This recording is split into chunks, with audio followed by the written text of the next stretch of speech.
guys, welcome back to the journey with Sarah Alexia. I just want to quickly tell you the purpose of this episode if you're tuning in for the first time. We all know that life is a journey and there's no easy way out. There's always going to be hills, there's always going to be valleys, no matter where you go. Whether you go to the left or to the right, you are always going to run into a hill or a valley. You're going to run into some type of trouble. It's not going to be easy.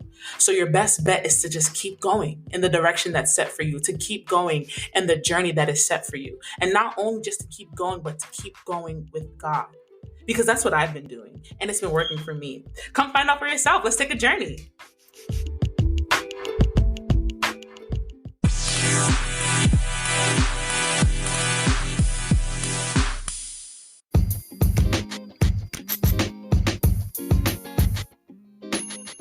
All right, let's get into it. The first official topic of the dividing line.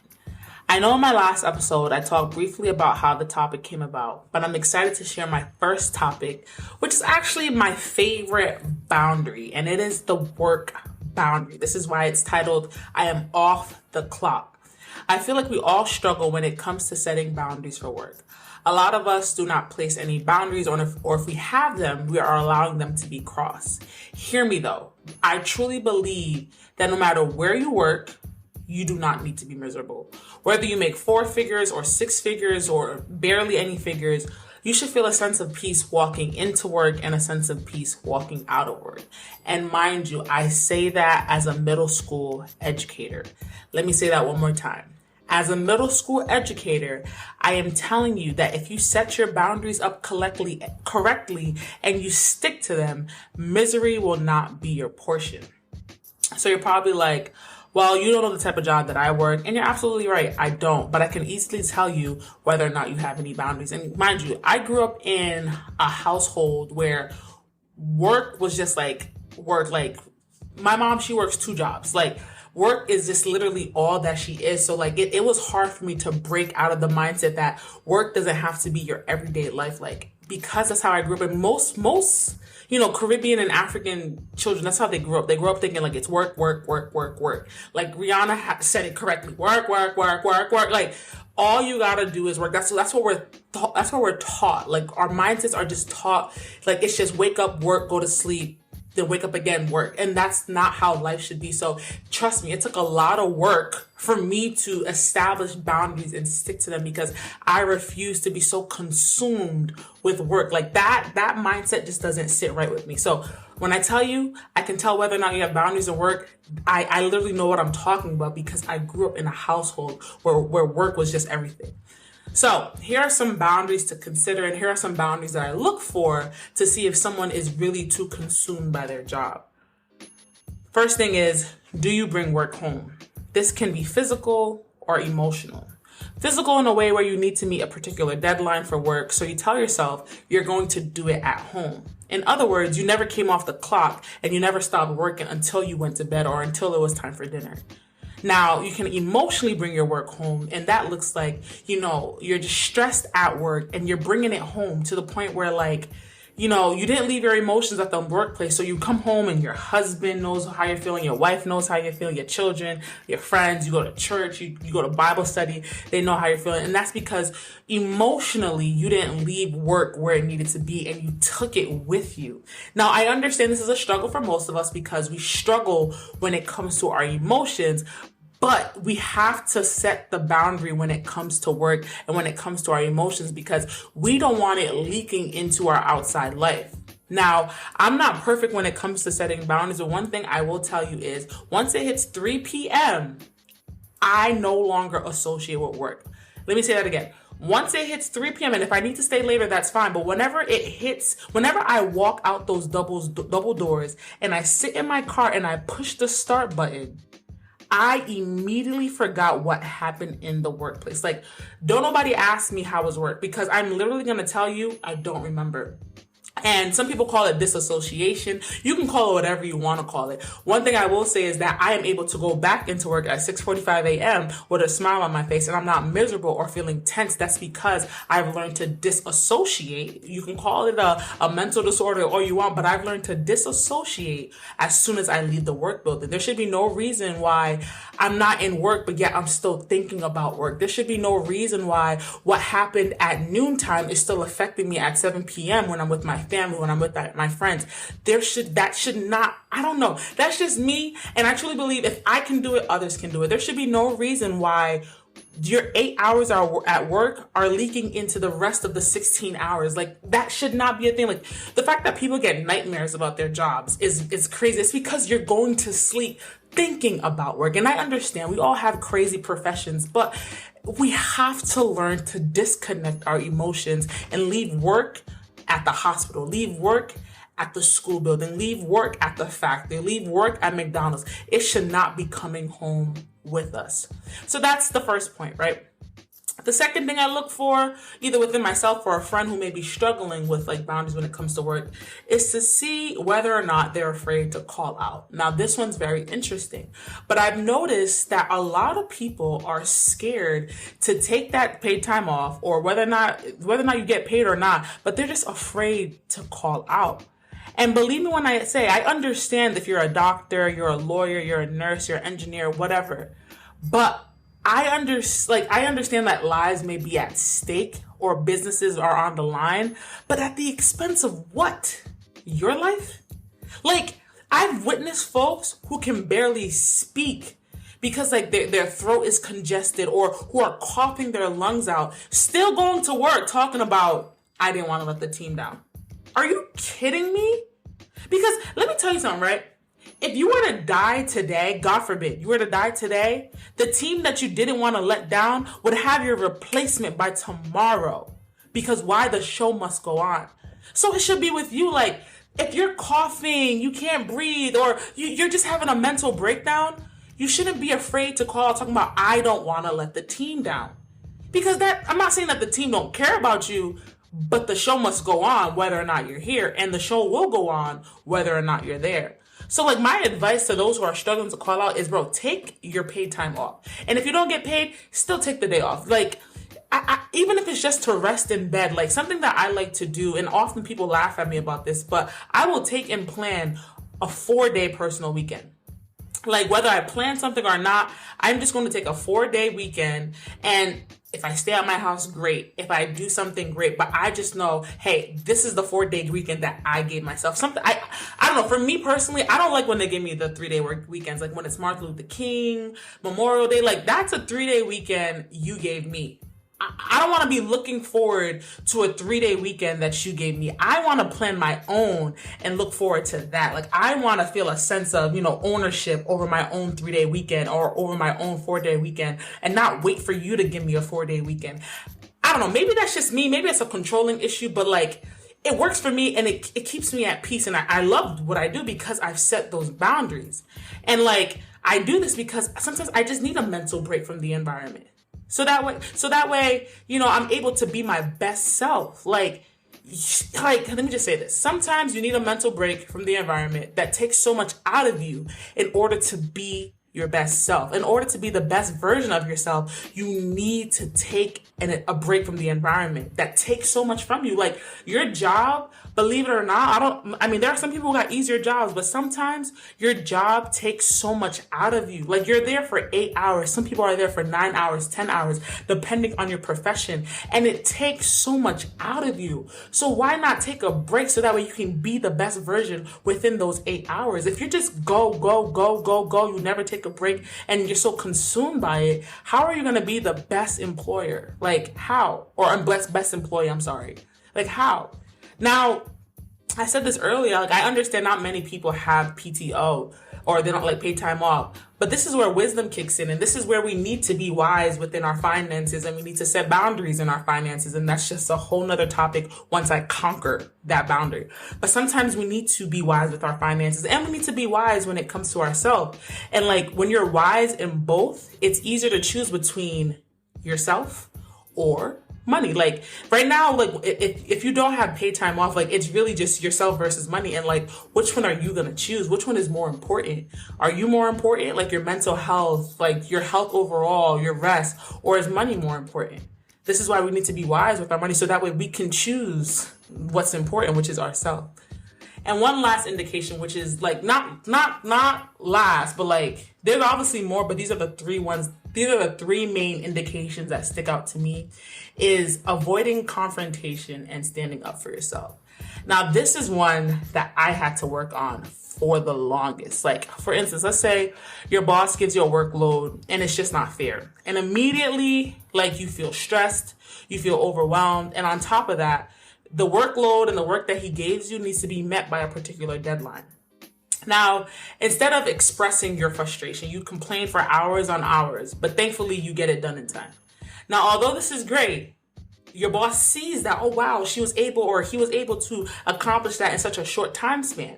So he decides to push it even further and give you an even more extensive workload with an even tighter deadline because you accomplished the last task with no complaints. You didn't complain, you didn't bring it to his attention, you just did it. Like you were Superwoman, you did it. You were Superman, you did it.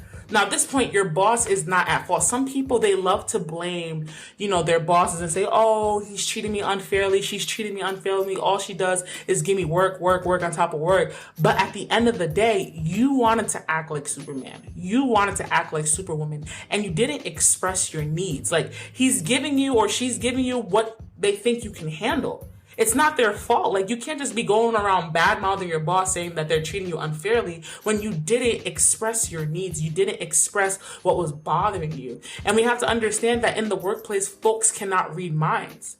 They do not know your boundaries unless you set them and tell them.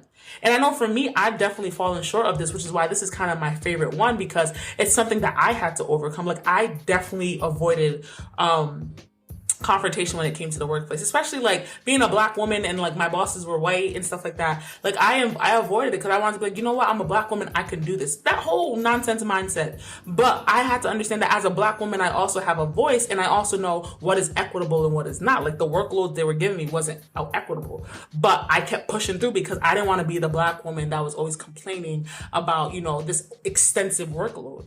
But then, one day, they kept pushing it and I was just pushing through. But one day I just low-key snapped on my boss because I'm like, bro, this, like, you're just giving me mad work. I just spazzed. I was like, you're just giving me mad work. This is not fair. Like, just yelling at her.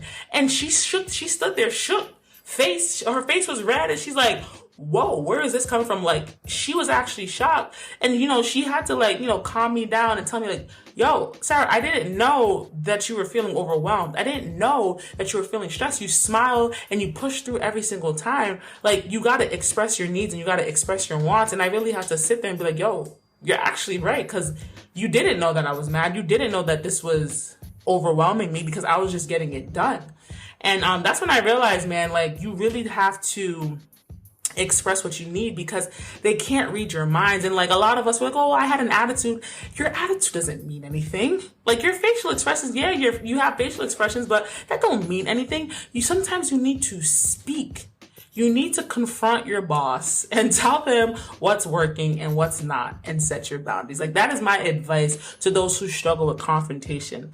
Confront your peoples, tell them what's working and what's not, and set that dividing line so that way you can prosper, man. You want to be the best version of yourself when it comes to the workplace. So these were just a few points, but like my overall, like I really want whoever's listening to walk away with why this is important, especially in the workplace. And the reason why this is important because if you do not work on this, like if you don't work on your boundaries and setting that line in the workplace, you will be miserable 24/7, 7 days a week. And if you don't work on weekends, you will still be miserable on weekends. And this, we need to get a hold of this because like your misery is going to leak into other areas of your life. Like it's going to leak in your friendships. It's going to leak in your family. It's going to leak in your church, etc. Because like you're not setting the boundaries when it comes to work.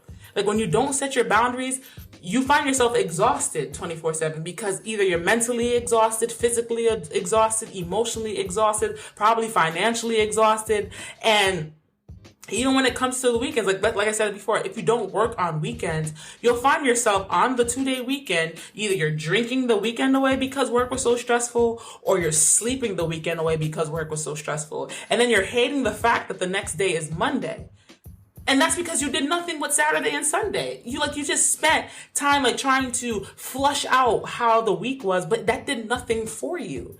And here's a quick fun fact about me. And people, they're shocked every time I tell them this, but I actually love Mondays. I actually look forward when it comes to Mondays. And the reason why is because Mondays give me an opportunity to reset any goals that I made for myself. The weekend, the weekends are cool. I love weekends and I really use my weekends to the best of my ability. But Mondays is really where I find the most joy and fulfillment because I get to reset any goals that I set for myself. But that mindset only comes when you set your boundaries.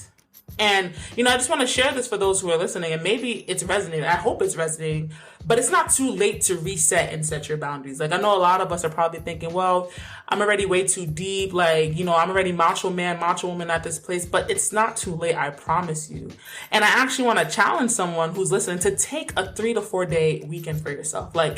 If you've been working nonstop, that's great. Kudos to you. You're not going to get a bonus check unless your job does offer bonus checks.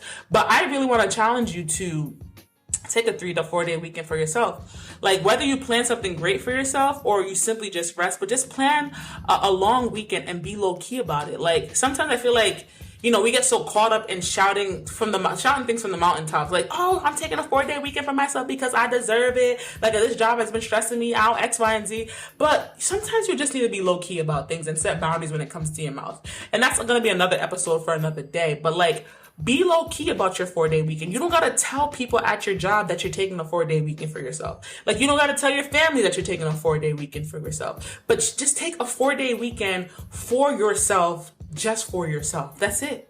And just see how your mind renews on a weekend that you planned for yourself and not some long weekend that they gave you. I'm sorry. That really grinds my gears.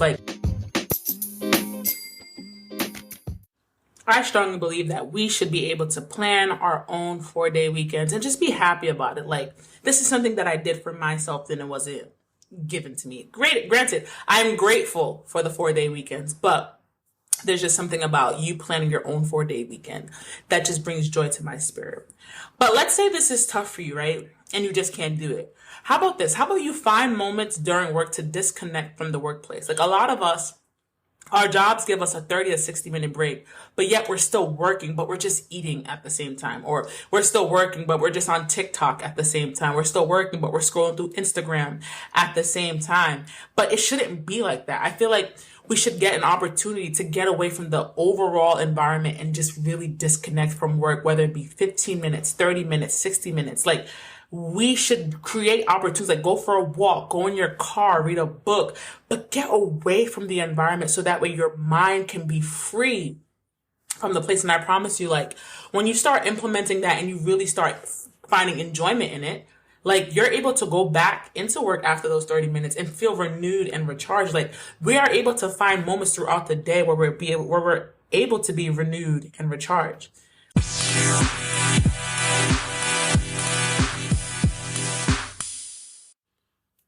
I have one last piece of advice besides everything else that I've shared. And I'm definitely going to talk more about this in another episode, but something that we should really work on when it comes to the workplace is we have to watch them workplace friendships. Me personally, that needs to be a boundary within itself. And this is actually my number one piece of advice, actually. Friendships, I believe, are important everywhere. And I truly believe that in order for any organization to function properly and be successful, there needs to be healthy relationships amongst the individuals there.